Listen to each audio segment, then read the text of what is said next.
Hello everyone, this is Jyoti from विद्वान education services. आज हम फिर आपके लिए एक जनरल टॉपिक लेकर आए हैं, ब्लड। तो आज हम बात करेंगे ब्लड के बारे में। सबसे पहले हमें पता होना चाहिए व्हाट इज ब्लड। ब्लड है क्या?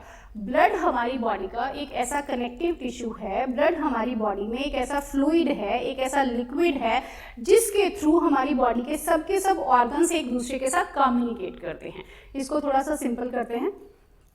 तो ब्लड हमारी बॉडी में एक ऐसा फ्लूइड है, एक ऐसा लिक्विड है जो कि हमारी बॉडी में न्यूट्रिटिव मटेरियल्स को भी टारगेट ऑर्गन्स तक पहुंचाता है, प्लस वेस्ट मटेरियल्स को इकट्ठा करता है, उसे भी टारगेट ऑर्गन्स तक पहुंचाता है, जिससे कि हमारी बॉडी के जो वेस्ट मटेरियल हैं वो हमारी बॉडी से एक्सपेल आउट हो सकते हैं। एग्जाम्पल के तौर पर अब क्या होता है, फॉर एग्जाम्पल हमने ऑक्सीजन को इनहेल किया, कार्बन डाइऑक्साइड को एक्सेल किया। अब हम कार्बन डाइऑक्साइड को एक्सेल कर रहे हैं, क्यों? क्योंकि वो हमारी बॉडी का एक वेस्ट मटेरियल है। तो ब्लड क्या कर रहा है? ब्लड जो है सब सेल से कार्बन डाइऑक्साइड को इकट्ठा कर रहा है और लाकर किसको दे रहा है? लंग्स को लाकर दे रहा है। क्लियर? जो एक्सचेंज हो रहा है वो कहाँ पर हो रहा है? लंग्स पर हो रहा है।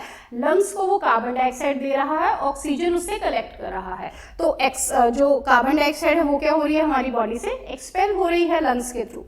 दूसरा अगर हम एग्जाम्पल लें तो जो हमारी बॉडी के वेस्ट मटेरियल ब्लड में प्रेजेंट हैं, ब्लड उन वेस्ट मटेरियल्स को कहाँ लेकर जा रहा है? किडनीज के पास लेकर जा रहा है। क्यों? क्योंकि किडनीज जो हैं उन वेस्ट मटेरियल्स को यूरिन के फॉर्म में हमारी बॉडी से बाहर निकाल रही हैं, क्योंकि यूरिन फॉर्मेशन का काम कौन करती हैं? किडनीज करती हैं। अगर हम तीसरा एग्जाम्पल लें तो जो भी खाना हम खाते हैं उसमें से जब खाने का डाइजेशन होता है तो कुछ जो some sort of undigested food होता है जो कि हमारी बॉडी से बाहर निकलता है। किस फॉर्म में? स्टूल की फॉर्म में, फीकल मैटर की फॉर्म में। तो वो वेस्ट मटेरियल भी ब्लड के थ्रू कहाँ आ रहा है? हमारी लार्ज इंटेस्टाइन के पास आ रहा है, जहां से वो आगे कहाँ निकल रहा है? हमारी बॉडी से एक्सपेल हो रहा है। क्लियर? क्योंकि अगर वो अनडाइजेस्टेड फूड हमारी बॉडी में एक्यूमुलेट हो जाएगा, इकट्ठा होता जाएगा, तो उससे भी जो टॉक्सिक गैसेस हैं, टॉक्सिक सब्सटेंसेस हैं, वो हमारी बॉडी में रिलीज होना स्टार्ट हो जाएंगे, जो कि हमारे दूसरे ऑर्गन्स के लिए क्या होंगे? हार्मफुल होंगे। तो ब्लड ने क्या किया? ब्लड ने न्यूट्रिटिव मटेरियल्स को भी टारगेट सेल्स तक पहुंचाया, प्लस ब्लड ने हमारे सबके सब जो बॉडी के सेल्स हैं वहां से वेस्ट मटेरियल्स को इकट्ठा किया और उनको भी टारगेट सेल्स तक, टारगेट ऑर्गन्स तक वो लेकर गया, ताकि वो हमारी बॉडी से बाहर निकल सके। इसके बाद हम बात करते हैं ब्लड का जो अमाउंट होता है हमारी बॉडी में। ब्लड जो है हमारी बॉडी में वो 5 से 6 लीटर्स तक एवरेज में प्रेजेंट होता है, ऑन एवरेज अगर हम बात करें। दूसरा बोला जाता है कि जो 1/20 ऑफ बॉडी वेट जो है वो ब्लड हमें प्रेजेंट होता है। कहें तो जो अगर आपका वेट ज्यादा है तो हो सकता है आप में ब्लड का अमाउंट भी क्या होगा? ज्यादा होगा। यही कारण हो जाता है कि जो मेल्स हैं और फीमेल्स हैं उनमें जो ब्लड का अमाउंट है वो कुछ डिफर करता है, बट ऑन एन एवरेज अगर हम देखें तो it is 5 to 6 litres. Clear? इसके बाद हम बात करते हैं ब्लड की फॉर्मेशन कहाँ से होती है। तो ब्लड की फॉर्मेशन जो है हमारी बोन्स से होती है। हमारी जो बोन्स हैं, बोन्स में आपका एक स्पॉन्जी टिश्यू प्रेजेंट होता है, जिसको हम क्या बोलते हैं? That spongy tissue is known as bone marrow. अब ये जो बोन मैरो है इसमें स्टेम सेल्स प्रेजेंट होते हैं। स्टेम सेल्स क्या होते हैं? इनिशियल सेल्स होते हैं, जो क्या कर रहे हैं? ये स्टेम सेल्स हमारे ब्लड के सेल्स बना रहे हैं। कौन कौन से सेल्स हमारे ब्लड में? 3 तरह के सेल्स होते हैं, आरबीसीज, डब्ल्यूबीसीज एंड प्लेटलेट्स। तो क्या हुआ कि ब्लड की फॉर्मेशन कहाँ से हुई? हमारी बोन्स में क्या प्रेजेंट है? बोन मैरो प्रेजेंट है। बोन मैरो में स्टेम सेल्स है। तो ये जो बोन मैरो स्टेम सेल्स हैं ये क्या करते हैं? प्रोडक्शन करते हैं हमारे ब्लड सेल्स की। सबसे पहले हमने बात की बोन की। दूसरा हम बात करते हैं किडनीज की। जो किडनीज होती हैं, किडनीज के ऊपर क्या प्रेजेंट होते हैं? किडनीज के सरफेस पे एड्रीनल ग्लैंड्स प्रेजेंट होते हैं। ये जो एड्रीनल ग्लैंड्स हैं ये एरिथ्रोपोइटिन नाम का एक हार्मोन रिलीज करते हैं। ये जो एरिथ्रोपोइटिन है ये क्या कराता है? ये एरिथ्रोपाइसिस कराता है। एरिथ्रोपाइसिस कराता है। एरिथ्रोपाइसिस का मतलब क्या है? Production of RBCs. क्लियर? तो यहां पर क्या हुआ? एरिथ्रोपाइसिस इसने कराया, तो ये क्या है? Production of RBCs. तो जिससे क्या हुआ कि हमारे ब्लड फॉर्मेशन में हेल्प करती हैं हमारी किडनीज भी। दूसरा क्या है, किडनीज जो है वो विटामिन डी फॉर्मेशन करती हैं, जो क्या करता है, जो कि इंड्यूस कराता है अगेन किसको, प्रोडक्शन ऑफ आरबीसीज को। क्लियर। तो इस तरीके से हमने पढ़ा कि हमारा ब्लड जो है वो उसकी फॉर्मेशन कैसे होती है। तीसरी अगर हम बात करते हैं तो यहाँ क्या है कि जो हमारे ब्लड का कलर कैसा होता है, तो हमारे ब्लड का कलर जो है it is always red in colour. अब ये रेड क्यों होता है, because of the presence of a pigment cold haemoglobin. Blood cells जो है उनमें क्या प्रेजेंट होता है, हीमोग्लोबिन नाम का एक पिगमेंट प्रेजेंट होता है, जो कि हमारे ब्लड को कौन सा कलर प्रोवाइड करते हैं, रेड कलर प्रोवाइड करते हैं। वैसे तो हमारे ब्लड में जो है वो 3 तरह के सेल होते हैं, आरबीसीज, डब्ल्यूबीसीज एंड प्लेटलेट्स। तो हमारे ब्लड का कलर रेड होता है, तो क्या सब सेल्स का कलर रेड होता है, तो ब्लड का कलर रेड होता है क्योंकि जो हमारे रेड ब्लड सेल्स हैं आरबीसीज, ठीक है, उनमें ये पिगमेंट प्रेजेंट होता है हीमोग्लोबिन, और आरबीसीज का जो अमाउंट है वो हमारे ब्लड में वो सबसे ज्यादा होता है। क्लियर। दूसरी अगर हम बात करते हैं डब्ल्यूबीसीज और प्लेटलेट्स की भी हम बात आगे करेंगे डिटेल में। अब क्या होता है, जब हमने बात की थी कि वेन्स जो हैं वो हमारी बॉडी के सरफेस पर होती हैं, तो वेन्स जो हैं ये जो हमें ये ब्लूइश ग्रीनिश वाले जो वेसल्स नजर आती हैं ना कि यस हमारा खून जो है इनमें ऐसे फ्लो कर रहा है, तो ये क्या है, दीज आर द वेन्स। अब यहाँ पर जो हमें कलर है वो हमें रेड कलर नहीं नजर आ रहा, किसी की बॉडी में कुछ ग्रीनिश नजर आता है या कुछ ब्लूइश नजर आता है, तो उसका रीजन क्या होता है, अब हर एक का जो बॉडी कलर है वो क्या होता है, डिफरेंट होता है। अब ये डिफरेंट क्यों होता है, क्योंकि हमारी बॉडी में, हमारी स्किन में एक जो पिगमेंट है वो कौन सा प्रेजेंट होता है, मेलानिन प्रेजेंट होता है। तो जितने ग्रेन्यूल्स होंगे मेलानिन के, उतना ही जो स्किन का कलर है उसका क्या होगा, वो डार्क होगा। तो अब यहाँ पर क्या है कि किसी की स्किन का कलरेशन कैसा है, इसका मतलब क्या है, उसमें उतना ही मेलानिन प्रेजेंट है। अब क्या हुआ, मेलानिन का इफेक्ट प्लस जो स्किन प्रेजेंट है ऊपर, स्किन का इफेक्ट प्लस जो आपकी सनलाइट स्किन पर पड़ रही है और वो रिफ्लेक्ट हो रही है, इन सबका जो इफेक्ट है वो मिलके, जो इनका कलेक्टिव इफेक्ट है वो मिलके क्या करते हैं कि इसमें से हमें ऐसा लगता है कि यस ये जो कलर है वो कैसा है, ब्लूइश या ग्रीनिश इन कलर है, ना कि हमें रेडिश नजर आता है। क्लियर। तीसरी अगर हम बात करते हैं, हमने कभी सुना भी होगा कि कुछ जो लोग हैं, रेयर होता है, कुछ जो लोग हैं उनका जो खून का कलर है वो कुछ ग्रीन हो जाता है, कुछ हरा हरा सा हो जाता है। ऐसा क्यों होता है, क्योंकि अगर जो लोग हैं वो सल्फोनामाइड नाम के जो ड्रग्स हैं ये ज़्यादा लेते हैं, जो कि मेनली माइग्रेन में दिए जाते हैं, तो उन सल्फोनामाइड ड्रग्स का ये आफ्टर इफेक्ट है, बाद में जो उसका असर होता है वो ये असर होता है कि उसमें से सल्फर जो है, सल्फर किसके साथ रिएक्ट कर जाता है, इस हीमोग्लोबिन के साथ रिएक्ट कर जाता है, और इसके कलर को क्या करता है, वो चेंज कर देता है, वो रेड से क्या हो जाता है, कुछ ग्रीनिश इन कलर हो जाता है। तो यहाँ हमने बात की कि यस अगर हमें अलग अलग कलर जो है वो नजर आ रहे हैं तो वो क्यों नजर आते हैं। इसके बाद हम बात करते हैं जो आपका ब्लड है। क्लियर। अब ब्लड में क्या प्रेजेंट होता है, ब्लड जो है वो किस किस से मिलकर बनता है। सबसे पहले अगर हम बात करते हैं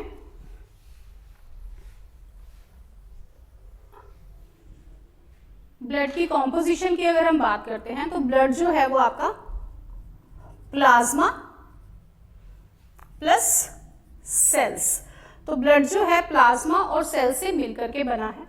अब ये जो प्लाज्मा है, प्लाज्मा क्या होता है, अगर हम 55 से 60% ऑन एवरेज, अगर हम 60% लेते हैं, 55 से 60 ले रहे हैं, तो इतना जो है आपका ब्लड में क्या प्रेजेंट है, प्लाज्मा प्रेजेंट है। वहीं 40 से 45% क्या प्रेजेंट होते हैं, आपके सेल्स प्रेजेंट होते हैं।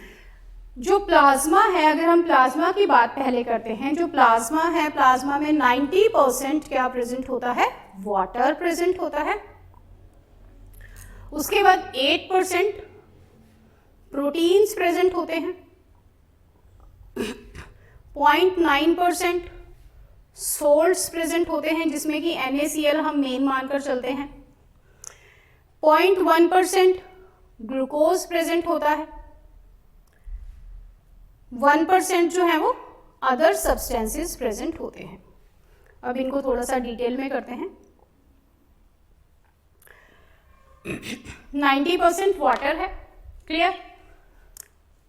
8% जो है वो प्रोटीन्स हैं। आगे जो प्रोटीन हैं वो दो तरह के प्रोटीन्स होते हैं, एक होते हैं एल्ब्यूमिन्स, एक होते हैं ग्लोब्युलिन्स। जो एल्ब्यूमिन्स होते हैं ये वो प्रोटीन्स हैं जो कि वाटर में डिसॉल्व हो जाते हैं। इसका मतलब क्या है कि अगर हम प्रोटीन्स एल्ब्यूमिन्स की फॉर्म में ले रहे हैं तो वो हमारे प्लाज्मा में क्या हो जाएंगे, डिसॉल्व हो सकते हैं। अगर वो ब्लड प्लाज्मा में डिसॉल्व हो रहे हैं तो ब्लड का वॉल्यूम भी इंक्रीज हो जाएगा। क्लियर? अगर हम एक जग में पानी डालते जा रहे हैं तो क्या हो रहा है, उसका वॉल्यूम बढ़ तो रहा है। क्लियर? तो अब इसी तरीके से क्या है कि हमारे प्लाज्मा का वॉल्यूम भी इंक्रीज हो जाएगा, अल्टीमेटली हमारे ब्लड का वॉल्यूम इंक्रीज हो रहा है, प्लस जो विस्कोसिटी है, जो गाढ़ापन है, वो भी क्या हो जाएगा, कुछ इंक्रीज हो जाएगा, वो बढ़ जाएगा। तो ये कौन से होते हैं, हमारे एल्ब्यूमिन्स होते हैं। दूसरे जो हैं वो क्या हैं, हमारे ग्लोब्युलिन्स हैं। जो ग्लोब्युलिन्स प्रोटीन्स हैं वो क्या होते हैं, वो इनसॉल्युबल इन वाटर होते हैं, वो हमारे ब्लड प्लाज्मा में डिसॉल्व नहीं होते हैं।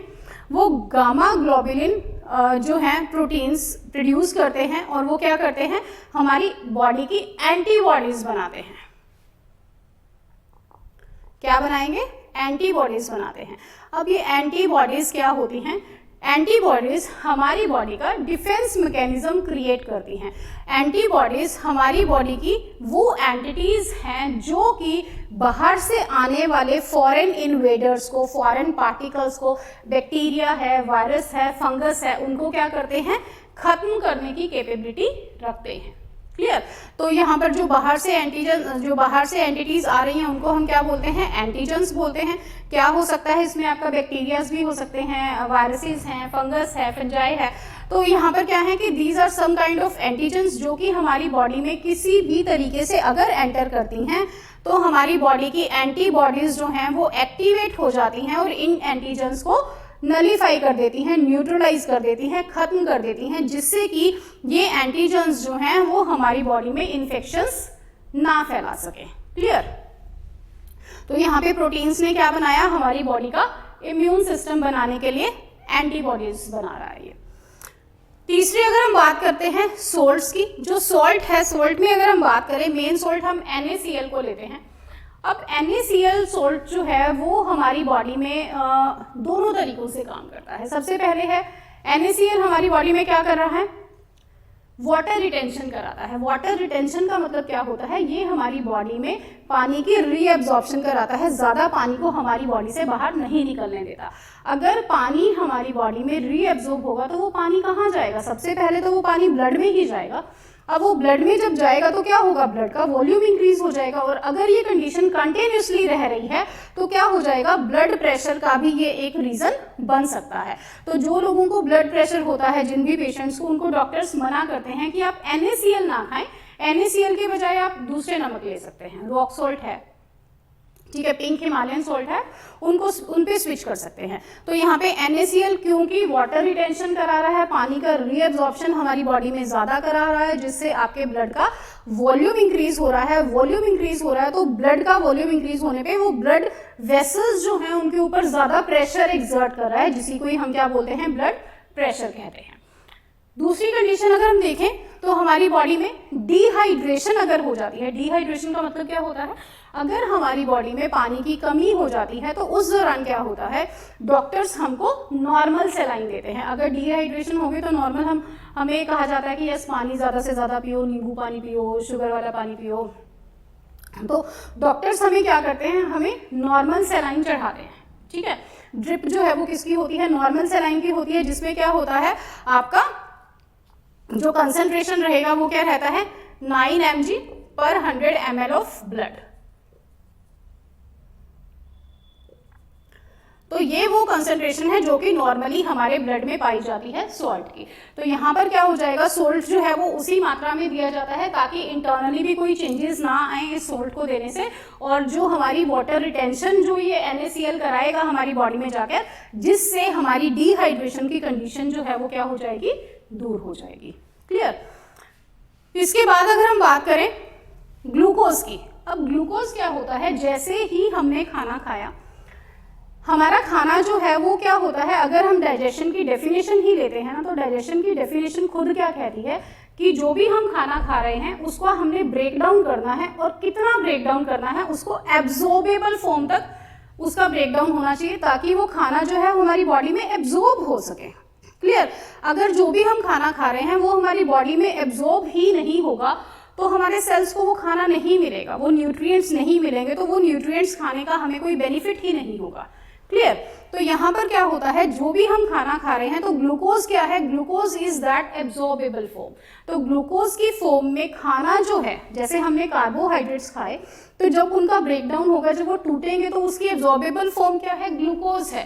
तो ग्लूकोज की फॉर्म में वो हमारे ब्लड में एब्जॉर्ब होगा, ब्लड से हमारे सेल्स उस ग्लूकोज को ले लेंगे और वो उससे क्या बनाएंगे, अपनी बॉडी की एनर्जी करेंसी बनाएंगे, एटीपी बनाएंगे, जिससे कि हम डेली एक्टिविटीज के काम करते हैं।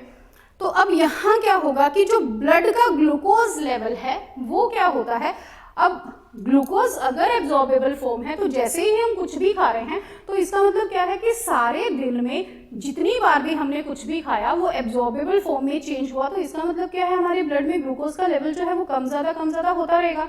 ठीक है, तो it is not a matter of worry, इसमें कोई चिंता की बात नहीं है कि अगर ग्लूकोज का लेवल जो है वो हमारे ब्लड में कम या ज्यादा हो रहा है, क्योंकि जब हम बार बार खाएंगे तो ऐसा होगा ही, क्योंकि जो हमारे यहाँ का जो चलन है उसमें क्या है कि ये 3 टाइम तो लोग खाना खाते ही हैं, तो ऑब्वियस सी बात है कि उन 3 टाइम में तो ग्लूकोज का लेवल जो है वो ज्यादा भी जाएगा और फिर कम भी हो जाएगा। तो इसमें अगर हम देखें तो जो ब्लड का जो ग्लूकोज लेवल है वो क्या हुआ, राइज हो गया जब हमने कुछ भी खाया, लेकिन क्या होता है कि फिर वो ग्लूकोज जो है हमारे बॉडी के सेल्स एब्जॉर्ब कर रहे हैं, तो वो ग्लूकोज का लेवल क्या हो जाएगा, डाउन भी हो जाएगा। अब इसमें क्या होता है कि अगर हम देखें तो ग्लूकोज का नॉर्मल लेवल, अगर कोई डायबिटिक पेशेंट है या कोई प्री डायबिटिक है जिसको लगता है कि यस, अगर डॉक्टर को लगता है हो सकता है इसको डायबिटीज हो सकती है, तो वो टेस्ट कराने के लिए बोलता है। जब वो टेस्ट अगर करा रहा है डॉक्टर, तो उसमें सबसे पहले तो आपको फास्टिंग शुगर चेक होती है। फास्टिंग का मतलब क्या है, जब 8, 10, 12 घंटों से अगर हमने कुछ नहीं खाया है तब आपके ब्लड का ग्लूकोज लेवल चेक होगा, जिसको हम ये मानते हैं कि वो होता है आपका 80 mg/100 ml ऑफ ब्लड। उसके बाद आपका पीपी चेक होता है खाने के कुछ घंटों के बाद, करीब 2-2.5 घंटे के बाद। तो उसमें क्या होता है, पीपी जो होता है वो पोस्ट पेरेंडियल हम इसको बोलते हैं, तो उसमें जो है आपका अमाउंट आता है दैट शुड बी, जो हम नॉर्मल लेते हैं that should be 120 mg/100 ml of blood. ये तो हम नॉर्मल रेंज लेते हैं कि हमारे ग्लूकोज का जो लेवल है वो ब्लड में कितना होना चाहिए है। लेकिन क्या होता है, अगर ये रेंज इससे कम हो जाती है या इससे ज़्यादा हो जाती है तो कंडीशन एक जो है वो डिजीज वाली क्रिएट होने का अंदेशा होता है। अब यहाँ क्या है कि अगर जो ब्लड का ग्लूकोज लेवल है वो कम हो गया है तो उसको हम क्या बोलते हैं, that is called as hypoglycaemia. वहीं अगर ग्लूकोज लेवल इससे ज़्यादा हो जाता है, जो ब्लड का शुगर लेवल है अगर इससे ज़्यादा हो जाता है तो उस कंडीशन को हम बोलते हैं हाइपरग्लाइसीमिया। तो ये जो हाइपरग्लाइसीमिया वाली कंडीशन अगर रेगुलरली रहती है तो उसमें क्या होता है, पेशेंट को डायबिटीज होने का खतरा ज़्यादा हो जाता है। और अगर यहाँ से डायबिटीज होती है तो उसको हम क्या बोलते हैं, that is called as diabetes of sugar. Sugar के बढ़ने की वजह से जो डायबिटीज हुई है जिसको हम बोलते हैं डायबिटीज मेलिटस, जिसको हम बोलते हैं डायबिटीज ऑफ शुगर। अब यहाँ क्या है, अगर हाइपोग्लाइसीमिया की अगर हम बात करें तो हाइपोग्लाइसीमिया का मतलब क्या है कि जो आपका ब्लड का शुगर लेवल है वो क्या हो गया है, कम हो गया है। ब्लड का जो शुगर लेवल इतना कम से कम होना चाहिए है लेकिन उससे शुगर डाउन जा चुकी है। अब ऐसा होता क्यों है कि ये शुगर लेवल रेगुलेट क्यों नहीं हो रहा है? जब भी हम कुछ खाते हैं, जब वो खाना डाइजेस्ट होना स्टार्ट हो जाता है, ग्लूकोज आपका बन रहा है, तो उसके बाद जो हमारी बॉडी में पैनक्रियाज होते हैं वो एक हार्मोन रिलीज करते हैं, इंसुलिन। अब ये इंसुलिन का काम क्या होता है, ये इंसुलिन हमारे ब्लड का जो ग्लूकोज लेवल है उसको रेगुलेट करता है। क्लियर? अगर वो ज़्यादा हो गया है तो उसको कम कराएगा। कम कैसे कराएगा, उसको सेल्स में एब्जॉर्ब कराना स्टार्ट कर देगा। वो ग्लूकोज किस तरफ शिफ्ट होता जाएगा, सेल्स की तरफ शिफ्ट होता जाएगा। कहाँ से, ब्लड से। तो ब्लड का ग्लूकोज लेवल जो है वो क्या आ जाएगा, अपने आप नॉर्मलाइज वो हो जाएगा। लेकिन अगर ये इंसुलिन जो है, कई लोगों में इंसुलिन रिलीज ही नहीं होता, मतलब पैनक्रियाज जो है वो इंसुलिन नहीं बना पाते हैं, डिफेक्टिव होते हैं। या इंसुलिन कम मात्रा में रिलीज होता है, तो ये दोनों ही कंडीशंस ऐसी हो जाती हैं जिसमें आपका ब्लड का ग्लूकोज लेवल रेगुलेट नहीं होता है और जो पेशेंट है वो किस तरफ चला जाता है, डायबिटीज की तरफ चला जाता है। क्लियर। अब यहाँ पर क्या है, अगर हम हाइपोग्लाइसीमिया की बात करें तो उसमें भी क्या है, रेगुलेशन अच्छे से नहीं हो रहा है। रेगुलेट का मतलब क्या होता है, रेगुलेट का मतलब होता है कि अगर एक चीज कम है तो हम उसको ज्यादा कर सकते हैं, ज्यादा है तो कम कर सकते हैं। अब यहाँ क्या है कि अगर शुगर लेवल कम हो चुका है तो क्या होगा, उसमें ऐसा नहीं है कि बाहर से कोई शुगर भरी जाएगी, उसमें ऐसा कुछ नहीं है। तो वहां पर क्या होगा कि जो ब्लड शुगर लेवल अगर कम है तो सेल्स में उसका एब्जॉर्प्शन क्या हो जाएगा, कम हो जाएगा। तो वो क्या हो जाएगी, एक रेगुलेशन होती है। क्लियर। कौन करता है, इंसुलिन करता है। अब यहाँ पर क्या हो जाएगा कि जो हाइपोग्लाइसीमिया है और हाइपरग्लाइसीमिया की जो कंडीशंस हैं दोनों ही क्या होती हैं, हार्मफुल होती हैं। इसमें भी क्या हो जाएगा, अगर हमारा ग्लूकोज जो है वो ब्लड में कम है तो हमारे ब्रेन सेल्स को नहीं मिल रहा है। अगर ब्रेन सेल्स को ऑक्सीजन और ग्लूकोज नहीं मिल रहा है, टाइमली नहीं मिल रहा है, पूरा नहीं मिल रहा है, तो वो अच्छे से वर्क नहीं करेंगे। टायर्डनेस डेफिनेटली आ जाती है, डिजीनेस रहती है, मतलब जो इंसान है वो कैसा रहता है, लेजी लेजी सा इंसान रहता है अगर हमारे ब्लड की शुगर लेवल जो है वो कम हो गई है। क्लियर। तो ये था कि हमारे ब्लड में जो ग्लूकोज है, ग्लूकोज का लेवल कितना होता है और वो किस तरीके से रेगुलेट होता है। दूसरा अगर हम देखें तो जो 1% है, 1% में हमने देखा था कि ब्लड प्लाज्मा का 1% जो है उसमें क्या होता है, अदर सब्सटेंसेस होते हैं।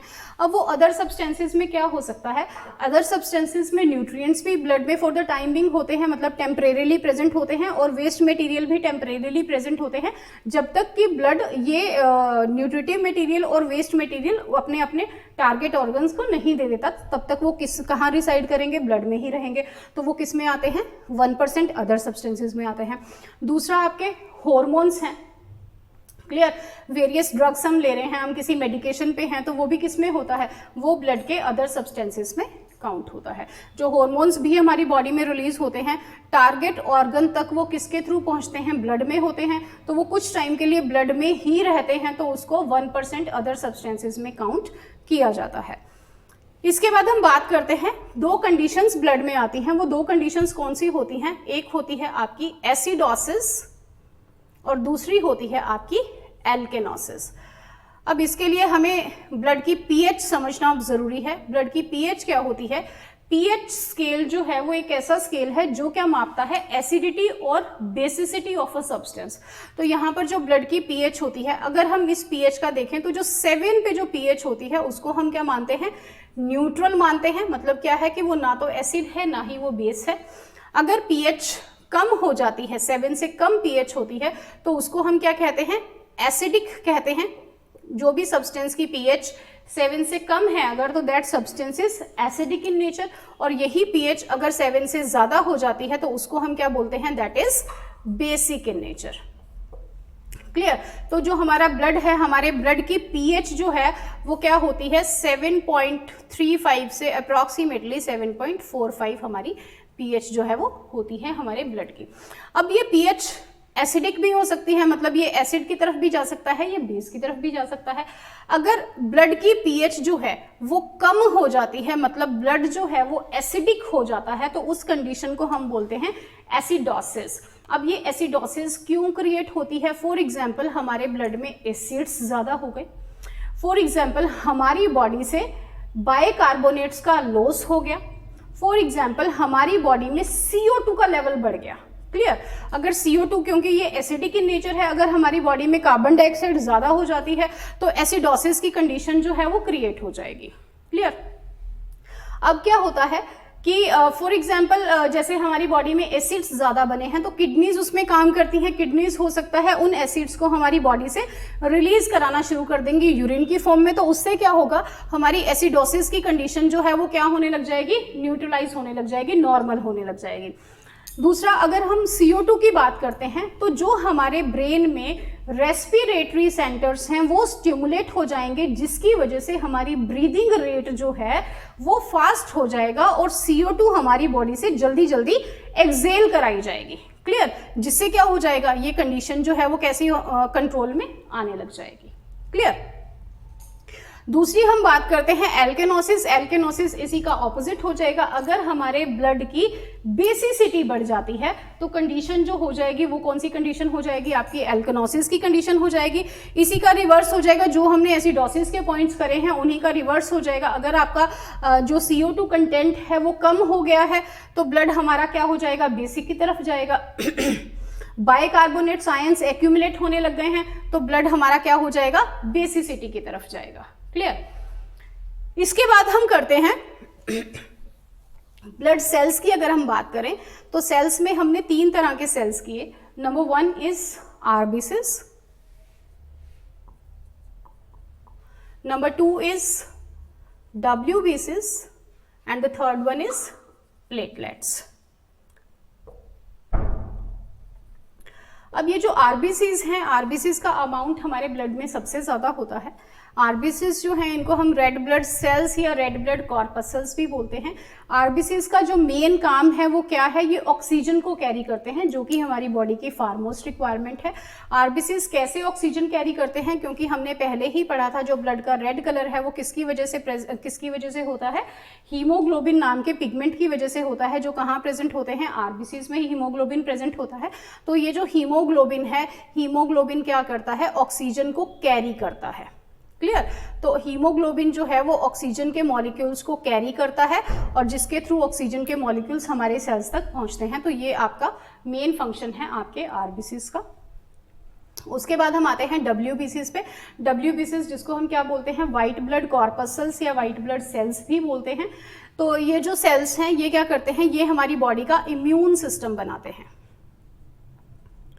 क्या बनाते हैं, ये हमारी बॉडी का इम्यून सिस्टम बनाते हैं। अब ये इम्यून सिस्टम क्या होता है, हमारी बॉडी का जो डिफेंस मैकेनिज्म है। डिफेंस मैकेनिज्म का मतलब हमारी बॉडी की जो बाहर के एंटीजन से लड़ने की जो पावर है, जो क्षमता है, जो कैपेबिलिटी है, वो कौन डिसाइड करता है, हमारा इम्यून सिस्टम। जितना हमारा इम्यून सिस्टम स्ट्रांग होगा उतनी ही हमारी बॉडी जो है वो बाहर के फॉरेन इन्वेडर्स जो हैं, बाहर से जो एंटीजन्स आ रहे हैं, वायरस बैक्टीरिया जो हमारी बॉडी में आ रहे हैं, उनके अफेक्ट को न्यूट्रलाइज करने की कैपेबिलिटी रखते हैं। क्लियर। उनके इफेक्ट को खत्म करने की कैपेबिलिटी रखते हैं, जिससे कि हमारी बॉडी में इन्फेक्शन ना फैले। उसके बाद अगर हम बात करते हैं, जैसे आपका WBC का लेवल जो है वो बढ़ जाता है, कई बार जैसे हमें कोई इन्फेक्शन हो जाती है, उसमें टेस्ट हम कराते हैं तो WBC का लेवल बढ़ा हुआ आता है। तो क्या होगा, जितना इन्फेक्शन ज़्यादा होगा उतना ही WBC का अमाउंट जो है वो बढ़ा हुआ आएगा। दूसरा क्या हो जाता है, कई बार क्या हो जाता है, बोन मैरो में डिफेक्ट आ जाता है। ठीक है। तो बोन मैरो भी, क्योंकि बोन मैरो इन तीनों तरह के सेल्स को प्रोड्यूस करता है, तीनों को, तो यहाँ पर क्या होता है कि बोन मैरो भी डिफेक्टिवली ज़्यादा WBCs बनाना स्टार्ट कर देता है। तो उसमें डॉक्टर्स जो हैं वो यही रिकमेंड करते हैं कि आप टेस्ट कराइए। टेस्ट से ही पता चलेगा कि WBCs का अमाउंट जो है वो अगर बढ़ा हुआ आ रहा है तो उसके पीछे रीज़न क्या है। यही अगर WBCs का अमाउंट कम हो जाता है तो उसमें क्या होगा, क्योंकि ये हमारी बॉडी का इम्यून सिस्टम बना रहे हैं, एंटीबॉडीज़ हमारी बॉडी की बनाते हैं। कौन, T लिम्फोसाइट्स और B लिम्फोसाइट्स, जो कि WBC का पार्ट है। क्लियर। जो T लिम्फोसाइट्स और B लिम्फोसाइट्स हैं वो WBC का पार्ट हैं और वो क्या बनाते हैं, एंटीबॉडीज बनाते हैं। और यही एंटीबॉडीज बाहर वाले जो एंटीजन्स हमारी बॉडी में आ रहे हैं उनके अटैक को न्यूट्रलाइज करती हैं, खत्म करती हैं। तो यहाँ क्या है, जो WBCs का अमाउंट अगर कम हो जाता है तो उस पर्सन में इन्फेक्शंस ज़्यादा होने का खतरा अपने आप बन जाएगा, क्योंकि क्या है, वहाँ पे आपके सोल्जर्स तो हैं ही नहीं। क्लियर। तो उससे इन्फेक्शन जल्दी और ज़्यादा होने का खतरा बना रहता है। जैसे कि हम लोगों ने क्या किया, अब कोरोना के केस में भी तो यही हो रहा है। जो हम वैक्सीन ले रहे हैं उसमें क्या हो रहा है कि जो डेड पार्टिकल्स हैं कोरोना के वो इंसर्ट कराए जा रहे हैं, जिससे क्या होगा, हमारी बॉडी में क्या क्रिएट हो रही हैं, एंटीबॉडीज क्रिएट हो रही हैं। किसके अगेंस्ट, अगेंस्ट दैट वायरस। ठीक है। अगेंस्ट दैट वायरस हमारी बॉडी में क्या हो रही हैं, एंटीबॉडीज क्रिएट कराई जा रही हैं, जिससे कि जब वायरस का नेचुरल इन्फेक्शन हो तो उसमें क्या हो जाए, हमारी एंटीबॉडीज उसको जज कर लें। ठीक है। अपनी मेमोरी को रिकॉल कर लें और वो क्या बनाने लग जाए, एंटीबॉडीज जो है हमारा इम्यून सिस्टम जल्दी से बनाने लग जाए, ताकि वायरस अपना अफेक्ट ज़्यादा हमारी बॉडी में ना दिखा पाए। हमारी एंटीबॉडीज जो हैं उस वायरस को क्या कर दें, न्यूट्रलाइज कर दें। तीसरा अगर हम बात करते हैं प्लेटलेट्स की, इनको हम क्या बोलते हैं, इनको हम थ्रोम्बोसाइट्स भी बोलते हैं, थ्रोम्बोसाइट्स। तो ये जो प्लेटलेट्स हैं इनको हम थ्रोम्बोसाइट्स बोलते हैं। उसी तरीके से WBCs को हम ल्यूकोसाइट्स बोलते हैं, RBCs को हम एरिथ्रोसाइट्स बोलते हैं। तो ये जो थ्रोम्बोसाइट्स हैं, ये प्लेटलेट्स क्या करती हैं, प्लेटलेट्स हमारी बॉडी में ब्लड क्लॉटिंग का काम करती हैं। क्या काम करेंगी, ब्लड क्लॉटिंग, मतलब खून का जमना जो है वो किस वजह से होता है, प्लेटलेट्स की वजह से होता है। तो ब्लड क्लॉटिंग का काम करते हैं, जो क्या प्रिवेंट करता है, ब्लीडिंग को प्रिवेंट करता है। क्लियर। तो क्या होता है कि हमारी बॉडी में इंटरनली अगर हम देखें तो इंटरनली कोई क्लॉट नहीं बनना चाहिए है, लेकिन जब एक्सटर्नली ब्लड बहता है, किसी का एक्सीडेंट हो जाता है, कोई छोटी बड़ी चोट लग जाती है, तो उसमें जब ब्लड हमारी बॉडी से बह रहा है तो वो भी हमारे लिए नुकसानदेह है कि खून जो है वो हमारी बॉडी से ज़्यादा बाहर नहीं निकलना चाहिए। तो वहाँ पर क्या होते हैं, प्लेटलेट्स का क्लस्टर बन जाता है, प्लेटलेट्स एक्यूमुलेट होने लग जाते हैं और उसको एक वहाँ पे खून का जमना स्टार्ट कर देते हैं, जिससे कि खून का बहना जो है वो क्या हो जाता है, बंद हो जाता है। तो प्लेटलेट्स क्या करते हैं, हमारी बॉडी में ब्लड क्लॉटिंग का काम करते हैं जब भी आपको कोई चोट लगती है उस साइट पर, और प्रिवेंट करते हैं किसको, ब्लीडिंग को। तो अब क्या होता है, इन केस अगर आपकी प्लेटलेट्स का जो अमाउंट है अगर वो एक वैल्यू से ज़्यादा कम हो जाता है तो वो भी क्या है, हमारे लिए हार्मफुल होता है। क्योंकि क्या है, प्लेटलेट्स हमारी बॉडी का एक ऐसा मैकेनिज्म है जो कि रेस्क्यू मैकेनिज्म ही है, जो कि हमारी बॉडी से ब्लड को बाहर ज़्यादा नहीं निकलने दे रहा है। अगर प्लेटलेट्स नहीं होंगे तो चोट लगने पर हमारे खून का बहना ज़्यादा टाइम के लिए भी हो सकता है। उसमें डॉक्टर्स जो हैं फिर वो आर्टिफिशियली इंजेक्ट करते हैं। क्लियर। दूसरी अगर हम बात करें, अगर जैसे प्लेटलेट्स का अमाउंट कम है तो उसमें फीमेल्स में जो है वो मेंस्ट्रुअल ब्लीडिंग जो है वो ज़्यादा हो सकती है। कईयों को गम से ब्लीडिंग आना ज़्यादा हो जाता है, कईयों को चोट लगने पर खून जो है वो बहुत ज़्यादा देर के लिए बहता है। क्लियर। तो ये कुछ रीजंस हो जाते हैं, ये कुछ सिम्टम्स हो जाते हैं कि अगर प्लेटलेट्स नहीं हैं तो हमारी बॉडी में जो ब्लड है, ब्लड का फ्लो जो है वो क्या हो जाता है, ज़्यादा हो जाता है। कईयों को स्किन पे छोटे छोटे धब्बे जो हैं वो रेड कलर के छोटे छोटे डॉट्स लाइक स्ट्रक्चर जो है वो रहते हैं। क्लियर। तो ये आज मैंने आपको कुछ बताया ब्लड के बारे में, जो जनरली हम सबको पता होनी चाहिए हैं ये बातें। तो आई होप मेरा वीडियो आपके लिए हेल्पफुल रहेगा। Thank you.